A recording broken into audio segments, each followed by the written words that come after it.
He was born in a small fishing village in the Philippines, where life was simple but harsh.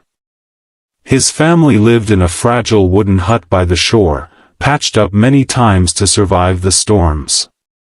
His father went out every dawn to fish, often returning with little, while his mother worked long hours selling vegetables in the crowded market.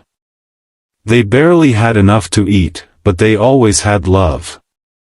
From an early age, the boy discovered that singing made him feel alive. He sang in church, at school, and sometimes alone by the sea, his voice rising above the waves like a secret only the sky could hear. But poverty weighed heavily on his shoulders. He wore the same worn-out clothes to school, often walking barefoot on rocky paths, clutching second-hand books that smelled of dust and hope. Other children teased him, saying he was destined to be poor forever. Yet whenever he sang, their laughter faded, replaced by awe they didn't want to admit. Music was his escape, his dream, his prayer. He whispered to himself at night, "One day, I will sing for the world." That day seemed impossible until a teacher noticed his voice and encouraged him to audition for America's Got Talent. The thought was overwhelming. How could a poor boy from the Philippines stand on a stage in America? But his parents, with trembling hearts, believed in him.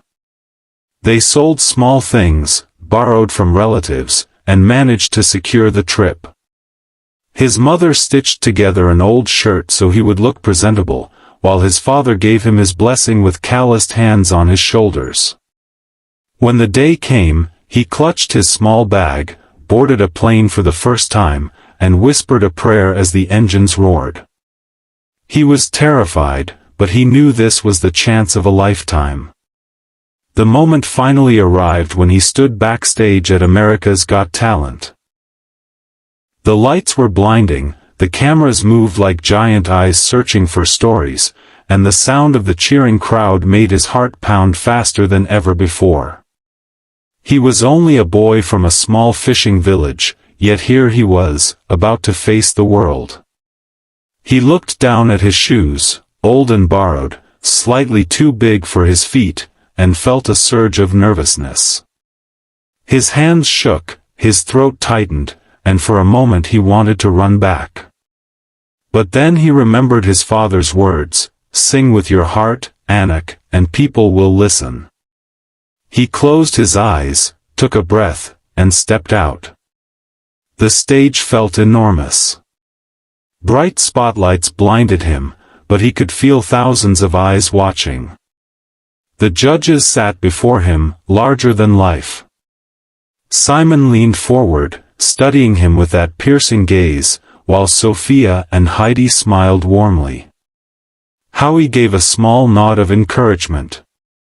Simon's voice broke the silence. "What's your dream?" The boy's voice trembled as he answered softly, "To sing. And to make my parents proud." The audience grew quiet, sensing the weight behind those simple words. The music began. At first his voice was fragile, like a whisper carried by the wind. Some in the crowd held their breath, unsure if he could handle the pressure. But then, something shifted. His voice grew stronger, rising higher, filled with emotion that seemed far too deep for someone his age. He poured his struggles, his hunger, his dreams into every note. His eyes glistened under the lights, and each word carried the story of a boy who had nothing but dared to dream everything. By the second verse, silence swept the room. All doubts were gone, this was no ordinary performance. As the boy reached the middle of the song, the atmosphere in the theater changed completely. The nervousness that once trembled in his voice was replaced by a power that nobody expected. Each note carried raw emotion, rising from the depths of his struggles and reaching every corner of the hall. The audience leaned forward, captivated, their eyes wide, their hearts pulled into his story without even knowing it. Some people began wiping their eyes, unable to believe that such a small, shy boy could sing with such force and truth. His voice cracked once, but instead of weakness, it revealed a sincerity that only made the moment more powerful. It was not just singing, it was the sound of survival, of love, of hope. When he approached the final chorus, he closed his eyes tightly, clutching the microphone as though it was the only thing holding him up. The long, trembling note he released seemed endless, like he was pouring years of pain and dreams into that one moment. Then it happened. One person stood up, clapping through tears, then another, and within seconds the entire audience rose to their feet in unison. A standing ovation thundered through the theater, echoing louder than the song itself. The boy opened his eyes and froze, shocked at what he saw. Thousands of people on their feet, cheering for him. His lips quivered, his eyes filled with tears, and he whispered a small, "Thank you," into the microphone. The cameras caught every reaction.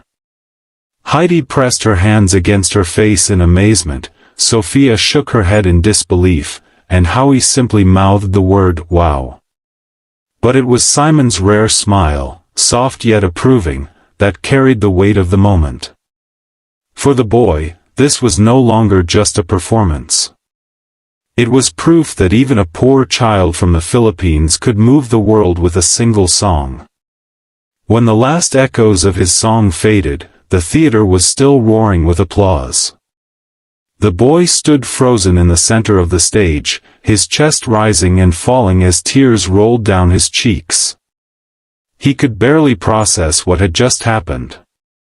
Then Simon leaned forward, his voice calm but filled with weight. "That," he said, pausing just long enough for silence to fall again, "was unforgettable." The boy's heart skipped. To hear those words from Simon Cowell, the toughest judge of them all, felt like a dream. His hands shook as he held the microphone tighter, trying not to break down in front of the world. But before he could respond, Simon stood up. His hand moved slowly to the golden button on the table. The boy's breath caught in his throat, his eyes widening. The audience gasped, sensing what was about to happen. And then, with one decisive push, Simon pressed the golden buzzer. The sound echoed like thunder, and in an instant, golden confetti burst from the ceiling, raining down in a storm of sparkling light. The boy lifted his hands, staring at the golden pieces falling onto his face and shoulders. It was as if his dreams were literally pouring from the sky. The audience screamed with joy, their cheers mixing with the sound of the music as the golden lights shone on him. Backstage, his mother collapsed into tears, covering her mouth as she whispered, "Anak, you did it, you made it." The boy fell to his knees, overwhelmed. He touched the stage floor with one hand and whispered a small prayer of thanks. He had walked onto this stage as a poor boy with nothing but a song, and now, in front of the world, he was a star. The moment of the golden buzzer became the spark that lit a fire across two nations. Overnight, the boy's performance spread across television screens, social media feeds, and news channels in both the Philippines and the United States. In his small coastal village, families gathered around a single old TV in the town square, cheering and crying as they watched their own local boy showered in golden confetti. Children pointed at the screen shouting his name, while parents whispered to each other that this was proof that even the poorest child could rise if given a chance. His teacher, the one who had pushed him to audition, wiped her eyes and said softly, "I knew the world needed to hear his voice." In America, millions of viewers replayed his audition again and again, moved by the purity of his voice and the depth of his story. Strangers commented, saying his song gave them hope during their own struggles. Filipinos working abroad felt a special pride, sharing the video with the words, "That's one of ours. That's the heart of our people." His story transcended music. It became a message of resilience, sacrifice, and faith. Even years later, his audition was remembered as one of the most touching moments in AGT history. Fans described it not just as a performance, but as a prayer sung out loud. Teachers used it to inspire their students, parents showed it to their children to teach them about dreams. The boy himself, now stronger and more confident, never forgot the night his voice was finally heard. He knew it wasn't only his victory, it belonged to his parents, to his village, to every child who ever felt too small to dream big. His song would never be forgotten, because it had become a song for the world.